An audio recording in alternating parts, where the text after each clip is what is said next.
On this day in history, we remember the remarkable individuals who shaped our world.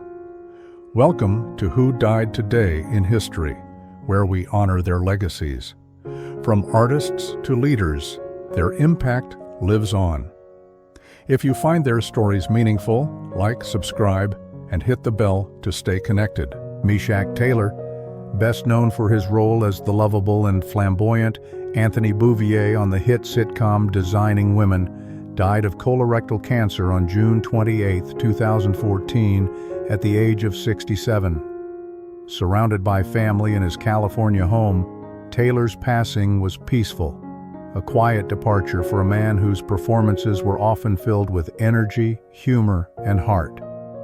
His death came during a time when television was undergoing major transformation, with greater attention being paid to diversity and representation, issues Taylor had helped address during his career. Taylor's death from a natural yet aggressive illness highlighted the ongoing challenge of health disparities, particularly among African American men, a demographic statistically more prone to colorectal cancer and less likely to receive early screening. His illness and death underscored the need for more visibility around preventive care and prompted conversations in the entertainment world about health awareness and legacy.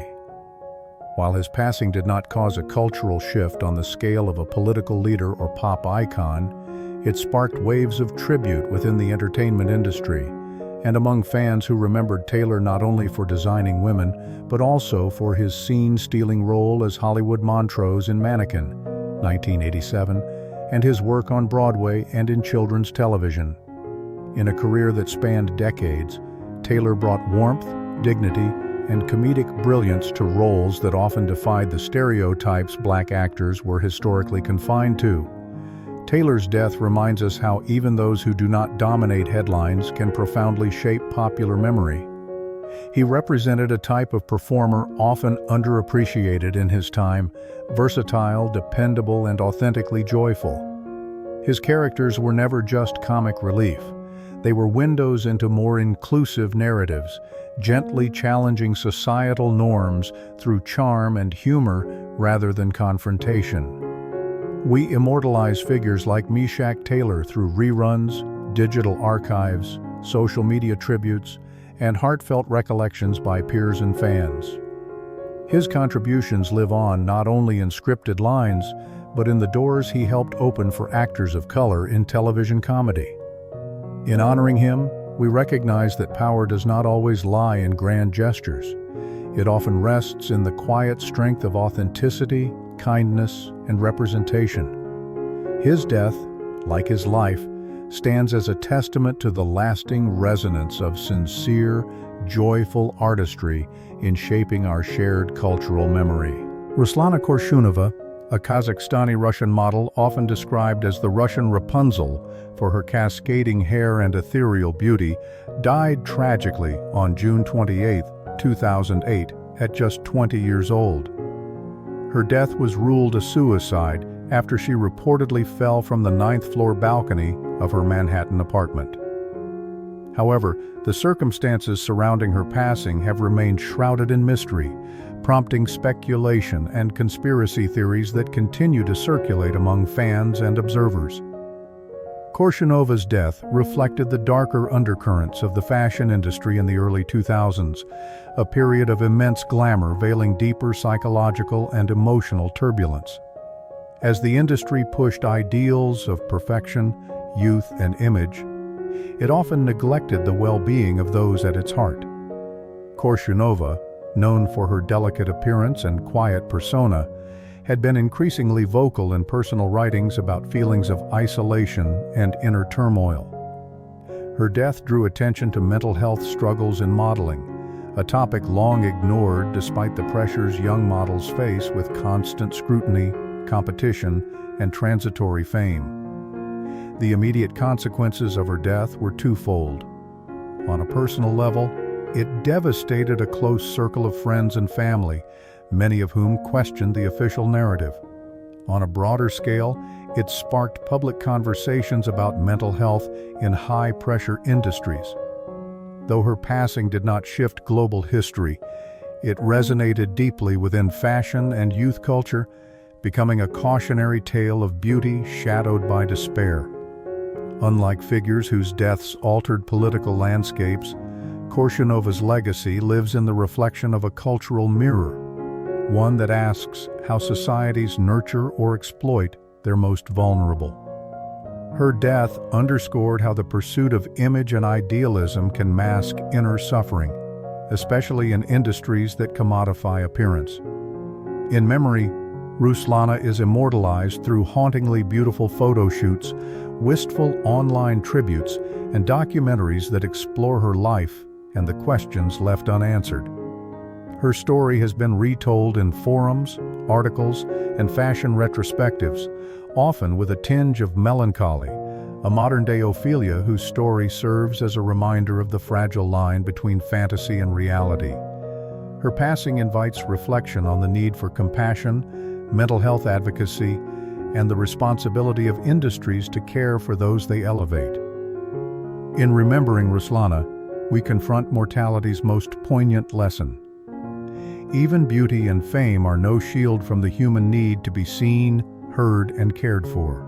Orlando Sepeda, the Puerto Rican-born Major League Baseball Hall of Famer, passed away on June 28, 2024, at the age of 86. His death from natural causes marked the end of a storied life that intersected with baseball's evolution, racial progress in American sports, and the rise of Latino athletes in the major leagues. Though his passing was peaceful, it underscored the end of an era where baseball was not just a game, but a battleground for cultural representation and social change. Cepeda's career, spanning from the late 1950s to the early 1970s, was marked by both brilliance and hardship. As one of the first Latino superstars in Major League Baseball, he faced not only the pressure of performance, but also the weight of representing an underrepresented community during a time of racial tension in America. Nicknamed the Baby Bull, Sepeda brought power and elegance to the field, becoming a 7-time All-Star and the 1967 National League MVP. Off the field, however, his life included periods of personal struggle, including legal issues and a prison sentence in the 1970s that nearly derailed his legacy. The timing of his death reignited discussions around forgiveness, resilience, and the multifaceted nature of public figures. In the immediate aftermath, tributes poured in from across the baseball world and Puerto Rican community. Major League Baseball and former teammates remembered him not only for his athletic talent, but for his ambassadorship for Latino players, helping pave the way for generations to come. His passing served as a moment of reflection on how sports figures can influence societal attitudes beyond the playing field. Cepeda's death amplified his legend in a redemptive light. His later years were devoted to community service and cultural advocacy, earning him widespread respect and the prestigious honor of induction into the Baseball Hall of Fame in 1999 via the Veterans Committee, a symbolic act of recognition and reconciliation. In remembering Orlando Sepeda, we confront the universal themes of redemption, legacy, and identity. His life and death remind us that public heroes are complex figures shaped by the times they inhabit. We immortalize Sepeda through documentaries, museum exhibits, stadium memorials, and the pride of a Puerto Rican flag waving in stadiums across America. His story continues to echo, not just in the stats he left behind, but in the cultural bridges he helped build. Cüneyt Arkın, one of Turkey's most iconic cinematic legends, passed away on June 28, 2022, at the age of 84, due to cardiac arrest. His death was natural, yet it stirred a deep emotional response across generations, as Arkin had become more than a film star. He was a cultural symbol of heroism, patriotism, and resilience. Born Feretin Libatur, Arkin trained as a physician before entering the Turkish film industry in the 1960s. Over the course of his career, he starred in more than 300 films, often portraying strong, noble characters battling against tyranny, or injustice. His death came at a time when Turkish cinema and society were reflecting on their golden eras, grappling with shifts in cultural identity, media, and values. The fact that he died of natural causes after a long life seemed almost poetic for a man whose on-screen characters often faced death in dramatic, sacrificial ways. The immediate impact of his death was immense.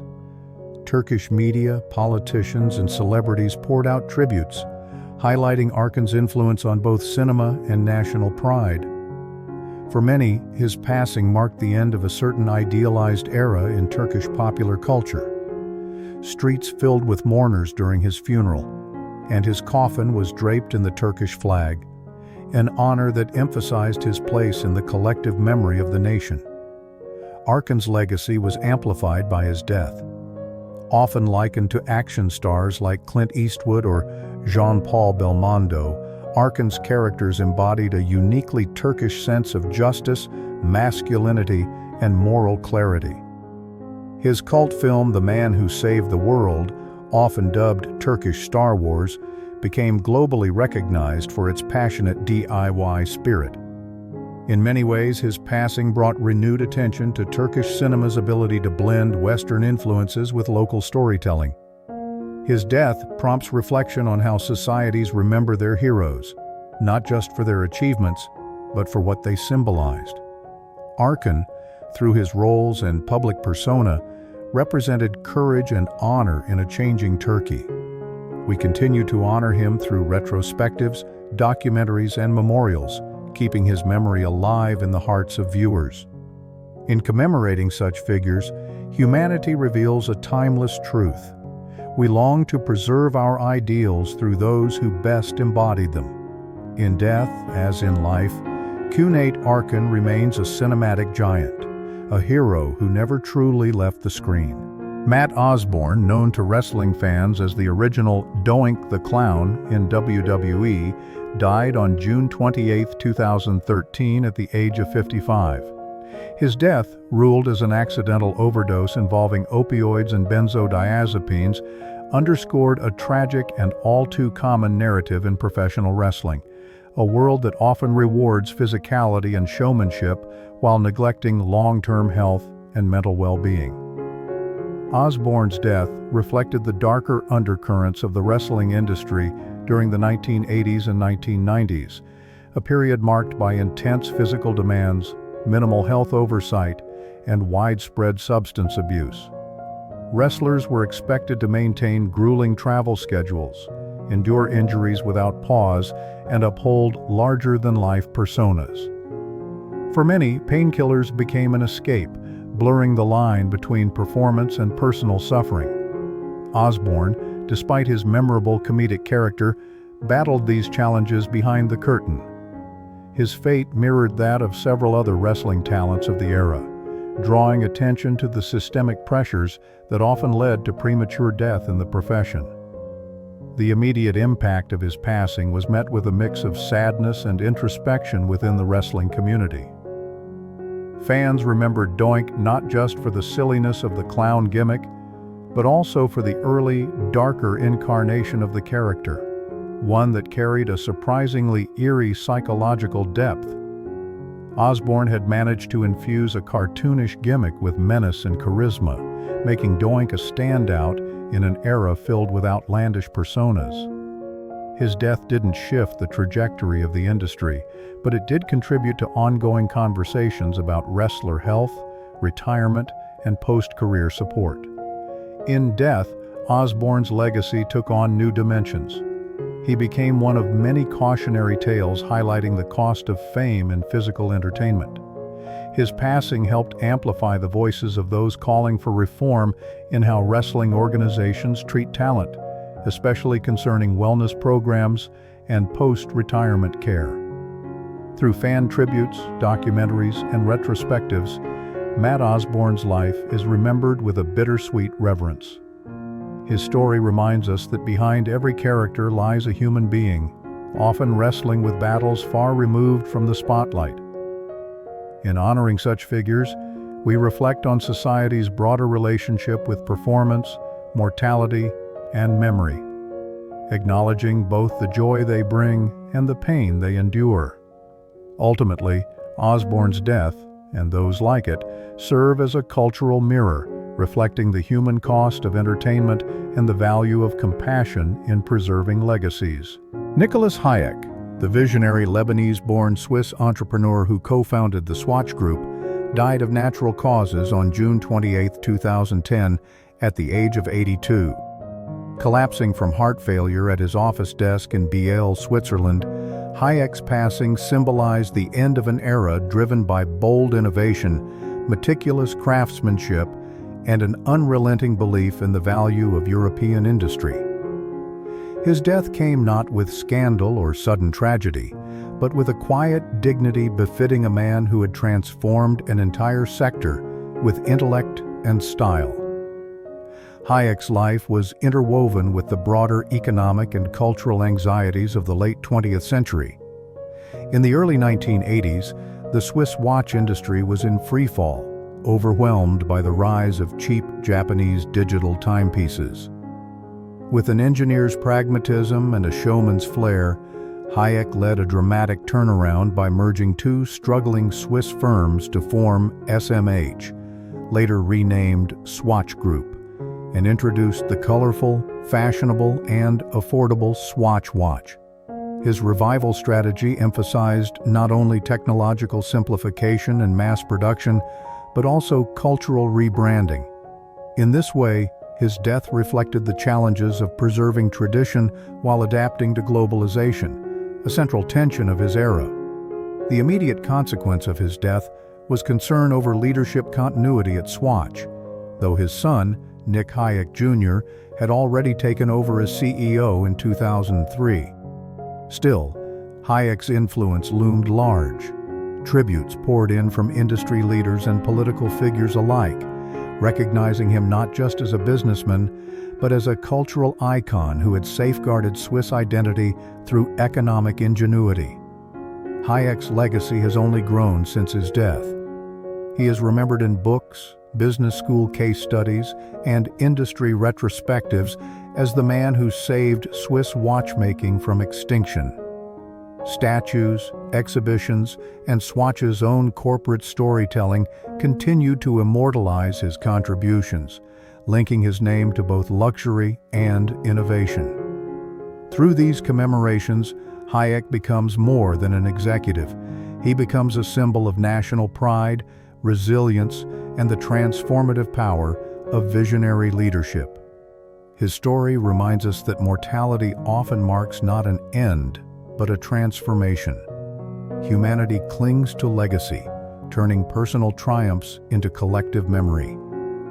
In honoring Nicholas Hayek, we celebrate the human capacity to reinvent, to lead boldly, and to leave behind more than a name, a movement. Joan Sims, one of Britain's most beloved comic actresses, died at the age of 71 due to natural causes, compounded by a series of health complications. Her death marked the quiet closing of a chapter in British entertainment history, the end of an era characterized by the cheeky, irreverent humor of the Carry On films, in which Sims was a standout star. Known for her impeccable timing and expressive face, Sims represented a generation of performers who found stardom not through scandal or spectacle, but through enduring work ethic and talent. Her later years were marred by physical ailments and struggles with depression, reflecting a broader issue in the entertainment industry: how fame often fades with age, and how women in particular can be sidelined once they move beyond the ingenue roles. In an age before mental health advocacy became widespread, Sims's private battles were quietly endured, embodying the stiff upper lip ethos of mid-20th century Britain. Her passing didn't shake the world, but it did spark widespread mourning among fans and peers who had long admired her warmth and resilience. The immediate consequence of Sims's death was a wave of affectionate tributes from co-stars and fans, reminding the public of her immense contribution to British comedy. Her legacy, unlike some whose deaths become flashpoints for cultural shifts, grew more gently over time. Documentaries, retrospectives, and interviews now serve as quiet memorials to her wit and humanity, and her roles, especially in Carry On Nurse, Carry On Cleo, and Carry On Camping, continue to find new audiences. Joan Sims's death reveals the bittersweet nature of legacy in the performing arts. Unlike figures enshrined by tragedy or myth, Sims is remembered for bringing joy, often at her own emotional expense. Her life reflects the overlooked brilliance of character actors, those who build the foundation of popular culture without always receiving the spotlight. In honoring her, we reflect on how mortality is not just about endings, but about what endures: laughter, affection, and a sense of familiarity. We immortalize such figures through archived performances, biographies, and the shared cultural memory of generations who grew up with their work. For Joan Sims, her legacy is not carved in grand monuments, but in the quiet joy of an audience's smile, a fitting tribute for a woman who dedicated her life to making others laugh. On June 28, 1914, Archduke Franz Ferdinand of Austria-Hungary and his wife Sophie were assassinated in Sarajevo by Gavrilo Princip, a Bosnian Serb nationalist. The attack was politically motivated, rooted in rising tensions across the Balkans and widespread dissatisfaction among Slavic groups under Austro-Hungarian rule. Their deaths, violent and sudden, did not merely mark the loss of two individuals, but ignited the fuse for one of the most catastrophic conflicts in modern history: World War I. The assassination reflected the volatile political climate of early 20th century Europe, where nationalism, imperialism, and militarism created a powder keg. Princip's motive, shared by members of the Black Hand organization, was to resist Austro-Hungarian control over the Balkans and advocate for South Slavic independence. In killing the heir to the throne, they struck at the symbol of empire and hierarchy, expressing a violent rejection of centuries-old imperial authority. The immediate consequence of Franz Ferdinand's death was a rapid escalation of diplomatic tensions. Austria-Hungary, backed by Germany, issued an ultimatum to Serbia, whose partial rejection triggered a domino effect among entangled alliances. Within weeks, the world's major powers were at war. Thus, his death shifted the trajectory of global history, unleashing a 4-year conflict that claimed over 16 million lives and redrew the map of Europe. Ironically, Franz Ferdinand himself had been considered a reform-minded figure. He advocated for greater autonomy for ethnic groups within the empire and opposed war with Serbia, views that made his assassination even more tragic and historically ironic. His death did not amplify a personal legend in the way martyrdom often does, but rather subsumed his name into a broader narrative of geopolitical catastrophe. The assassination of Franz Ferdinand serves as a stark reminder of humanity's fragile balance between peace and power. His death symbolizes the way individual lives can become catalysts for historical upheaval, especially when intertwined with nationalism and imperial ambition. It also reminds us how violence, even from a seemingly fringe group, can shatter empires. We remember Franz Ferdinand not through monuments or artistic tributes to his life, but through the echoes of his death, in textbooks, war memorials, and every retelling of the events that led to World War I. His story teaches us that history often pivots on moments of human fragility, political miscalculation, and the unpredictable consequences of violence. James Madison, the fourth President of the United States and a principal architect of the U.S. Constitution, died of natural causes on June 28, 1836, at the age of 85. His death, peaceful and reflective of the life of a statesman who had lived through and helped shape the birth of a nation, occurred at his Montpelier estate in Virginia. In an age where mortality often struck earlier and with less dignity, Madison's long life and serene passing were unusual and emblematic of the intellectual class of the early republic. His death came during a time of growing political division in America, particularly over states' rights and the institution of slavery, issues that Madison had grappled with during his lifetime, but left unresolved. Though no longer politically active at the time of his death, Madison's legacy as a founding father made his passing symbolically significant. It marked the end of an era. He was the last surviving signer of the U.S. Constitution and the final voice of the revolutionary generation still alive to bear first-hand witness to the founding ideals. While Madison's death did not create immediate political upheaval, it prompted a renewed public interest in the Constitution and the principles of Republican government. His passing inspired early efforts to codify and commemorate the founding narrative of the United States. Historians and politicians alike began to examine Madison's role more closely, not just as a president, but as a theorist of liberty and governance. His Federalist Papers, written with Alexander Hamilton and John Jay, gained renewed importance in shaping constitutional interpretation. Madison's legacy has since grown in stature. His ideas about checks and balances, religious freedom, and the rights of individuals remain foundational to American democracy. Yet, like many of his peers, Madison's relationship to slavery, owning hundreds of enslaved people throughout his life, adds a layer of complexity to how he is remembered. His death invites contemplation not just of ideals, but of the contradictions within them.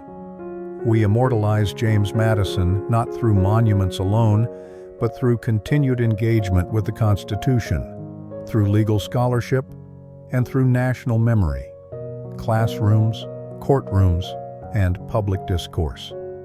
His death reminds us that legacies are not fixed at life's end, but shaped across generations. In remembering Madison, we confront both the promise and the imperfections of a democratic experiment still unfolding.